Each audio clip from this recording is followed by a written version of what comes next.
आज ना मेरे बहुत एसिडिटी हो रही है और बहुत हार्ट बर्न हो रहा है। काम करती हूँ, एंटासिड लेके आज का काम चला लेती हूँ। क्यों? If this is you, you need to stop right now. Actually यहीं से सारी गड़बड़ शुरू होती है। होता क्या है, हम सोचते हैं यहाँ यहाँ तक जलन हो रही है, कभी कभी तो यहाँ भी जलन हो रही है, तो मेरे पे स्टमक एसिड बहुत ज़्यादा है। अब एसिड बहुत ज़्यादा है तभी तो ऊपर चढ़ चढ़ के आ रहा है। अब इसको सप्रेस करने के लिए एक एंटासिड ले लेती हूँ। रॉन्ग। एक्चुअली स्टमक एसिड ऊपर चढ़ के तब नहीं आता जब वो ज़्यादा होता है।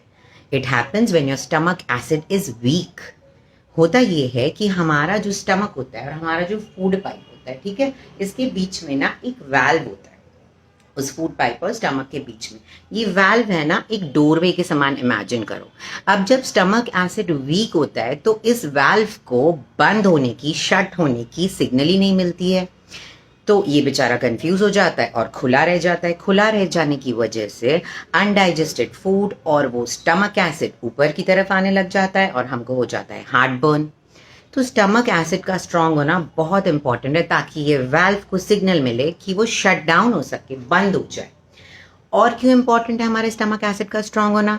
देखो, जो भी हम फूड खाते हैं, सिर्फ खाना काफ़ी नहीं है, उसका absorption into your cells and tissues बहुत ज़्यादा इंपॉर्टेंट है। जब भी आप प्रोटीन खाते हैं या किसी भी तरह का फूड खाते हैं, उसको ब्रेक डाउन करके टिश्यूज तक तभी तो पहुंचेगा जब हमारा स्ट्रॉन्ग स्टमक एसिड उसको ब्रेक डाउन कर पाएगा। प्रोटीन्स कन्वर्ट होंगे अमीनो एसिड्स में, मसल्स और बोन्स तक पहुंचेंगे। वरना क्या हो जाएगा, आप खा तो खूब सारा रहे हो पर माल अब्जॉर्प्शन हो रहा है, मतलब आप अब्जॉर्ब नहीं कर पा रहे हो amino acids, vitamin, minerals, calcium, iron absorb ही नहीं कर पा रहे हो, अमीनो एसिड्स अब्जॉर्ब ही नहीं कर पा रहे हो। क्या जाएगा? Muscle loss, sarcopenia, osteoporosis. एक तरह से आप विटामिन नहीं अब्जॉर्ब कर पा रहे हो, B12, आयरन, आप एनेमिक हो जाओगे। D3 ऑटो इम्यून इन्फेक्शंस हो जाएंगे, बेवजह के ऑटो इम्यून डिजीजेज हो जाएंगे। और क्यों इंपॉर्टेंट होता है? फूड में कई तरह के माइक्रोब्स भी होते हैं। अब इस एसिड को इतना स्ट्रांग होना होता है कि ये माइक्रोब्स को किल कर दे, वरना क्या होगा, आपको रिकरिंग स्टमक इन्फेक्शंस हो जाएंगे, आप परेशान हो जाओगे। Recurring stomach infections, acid reflux, GERD, SIBO, bacterial growth और कई तरह की डिजीजेज यहीं से शुरू हो जाएंगी। तो स्टमक एसिड का स्ट्रांग होना बहुत ज़्यादा इंपॉर्टेंट है। तो फिर ये बंद हुआ क्यों था? ये कैसे वीक पड़ गया? होता ये है कि कई बारी एजिंग से और कई बारी इतने सारे स्ट्रेस फैक्टर्स होते हैं, 80% ऑफ द टाइम स्ट्रेस की वजह से हमारा स्टमक एसिड जो है वो वीक पड़ जाता है। तो अब करना क्या है? अब हमें स्टमक एसिड को बहुत हाईली एसिडिक बनाना है, इसको बहुत ज़्यादा स्ट्रॉन्ग बनाना है।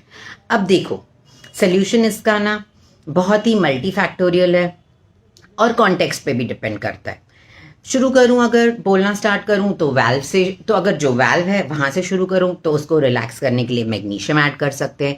कई बार हमको एसिड सिग्नलिंग स्ट्रॉन्ग करने के लिए हो सकता है ACV यूज करना पड़े। स्टमक एसिड को स्ट्रॉन्ग करने के लिए बीटेन हाइड्रोक्लोराइड ऐड कर दे, या फिर आपको देखना पड़ सकता है, आपका ब्लड वर्क हो सकता है कि आपको कुछ विटामिन डिफिशिएंसी हो, B1 ऐड करना पड़ सकता है। कई बार आपकी मील फ्रीक्वेंसी ज़्यादा है, शुगर ज़्यादा है, वो कट डाउन करना पड़ सकता है, या फिर कोई मिनरल डेफिशिएंसी हो, जिंक एक्सेट्रा, वो एडजस्ट करना पड़ सकता है। तो ये कई बारी कॉन्टेक्स्ट पे डिपेंड करता है कि आपकी लाइफस्टाइल और आपके फूड पैटर्न कैसे है। यहाँ रोल है आपकी न्यूट्रिशनिस्ट का कि वो आपको बताएंगी असेस करके एंड देख के कि कहाँ लीक हो रहा है पूरे सिस्टम में, हम क्या एडजस्ट कर सकते हैं और क्या स्ट्रक्चर कर सकते हैं for you to address the root cause. फिलहाल मॉरल ऑफ द स्टोरी क्या है कि स्टमक एसिड को ब्लेम करना बंद कर दो, ये सोचना बंद कर दो कि प्रोटीन ही नहीं खाऊंगी। That is not the solution, you need to address the root cause. Now stomach acid ज्यादा नहीं था, स्टमक एसिड वीक था, स्टमक एसिड कम था और स्टमक एसिड अपनी जगह पे नहीं था। That is the moral of the story.